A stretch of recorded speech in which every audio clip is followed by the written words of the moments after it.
Hi, this is the video for Thursday, the 12th of November for 11th grade English. We're still looking at the myth of the West this week. Our last day of the week, we are going to just think about literature and the way that the myth was propped up through literature like the book that we're studying. So really, this is a focus on the book today. And because of that, I'm introducing a couple of vocabulary words that are really important to our book: narration and tone. So that will guide us in your big Google Doc today and your chart work. First, a word about narration. There are lots of different types of narration depending on who is speaking in a novel. And we have two really that we're going to consider in this class: first person and third person. True Grit is written in first person, and I'll try to show you why that is. First person means anytime there is not a quoted text. So it's just someone thinking or inside of someone's mind. First person is going to mean that they use I to describe what's happening in their mind or to describe what's happening in the scene. So what does that look like as we look through chapter 2? How about moving into this part where she's experiencing some feelings after the hanging? Here, he, the man who's about to be hung, was in tears. And I am not ashamed to own that I was too. So I, Maddie says, was not ashamed to own that I was too. There are any number of places you could look to determine that this is a first person novel. Anytime there's a sentence with the word I in it, it basically tells you that. But I'm choosing this moment because you can really see inside of her mind. First person narration allows us that. We can see what someone is feeling on the inside, and they're even saying to us, I, me, my, to identify that to you, the reader.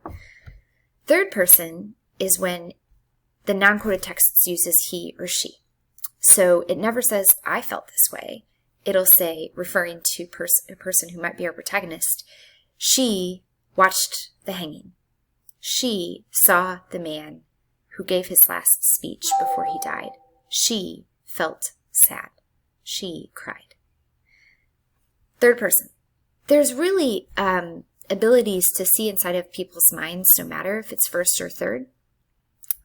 But the I that we're seeing here makes Maddie a character who we sort of take the perspective of. If it were if it were third person, we would see a bunch of she's everywhere here to describe that instead.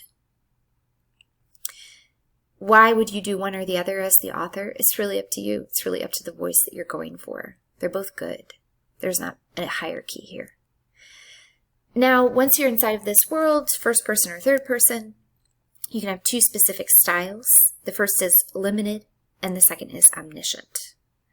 What that means is a limited perspective will only allow you inside of one person's mind. An omniscient perspective allows you to see in multiple characters' minds. This is limited. First person limited. We can only see what Maddie is feeling on the inside. Now, this character who's about to be hung was in tears, so we can kind of guess that he's feeling sad. He's about to die. But we don't see inside of his mind. If we did, it would say something like, he was in tears.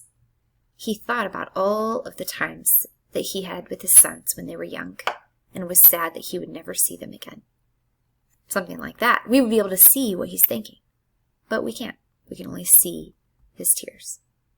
We can see what Maddie is thinking. I am not ashamed to own that I was too. That makes it limited instead of omniscient. All right, we'll come back to that a lot in the review for the SOL, but this is your first day to see what the differences are. Because of this, we get to find out a lot about Maddie's tone. Tone just means attitude. So for today, you're opening up your big Google Docs, and you are going to the chart about tone. I'm asking you to find 3 quotes from Maddie, and I'm asking you to find good quotes. There's a lot. Anything that you can find that comes from her perspective. But I want you to find ones that have some meaning. And I'll do one with you here. We'll add that in our chart.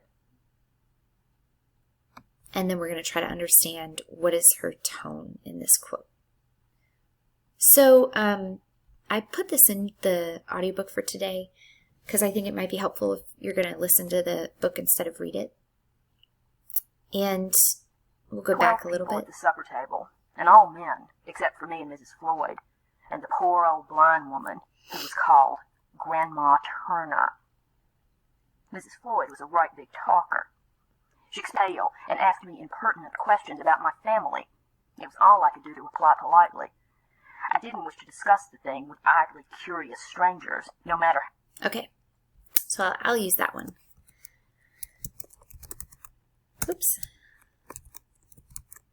I didn't wish to discuss the thing with idly curious strangers, no matter how well-intentioned. So Maddie here is reflecting on how she disliked that Mrs. Floyd was talking about how her father had been shot in front of the house, in front of the store. And the woman was just talking about this so freely, as if anyone had the right to know. Maddie dislikes this. So I'm pulling this quote because I think I learned a little bit of something about Maddie, her tone, her attitude. Maddie is private, polite, doesn't want people to know her business, and not a gossip. So she's not dramatic.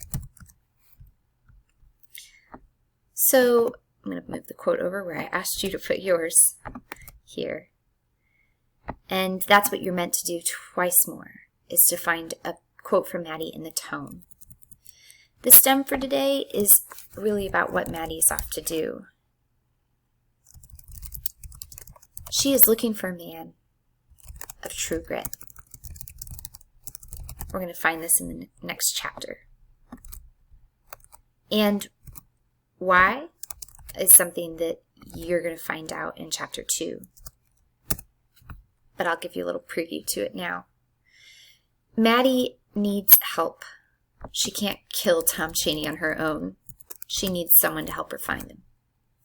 And she needs someone to help her hold him accountable for killing her father.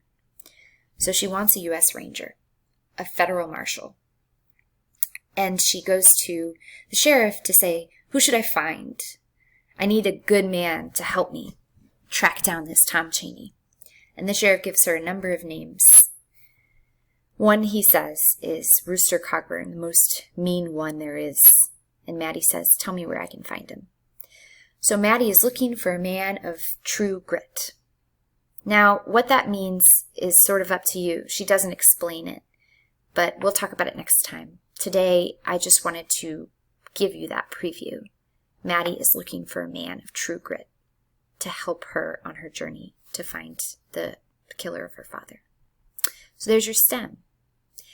And you can read ahead to understand who she finds. But for now, you're just thinking about where is she going with this. Your task is to finish chapter 2. How well-intentioned they might be. Right here in this audiobook, it goes from 19... I sat in one corner of the... Put this in the document here. Read chapter 2 together. In the audio, it's from minute 19 to minute 27:57. So it's a little less than 10 minutes of listening, or you can read it online, finishing out chapter 2 for your asynchronous work today. And that's it. Have a great weekend. Thank you.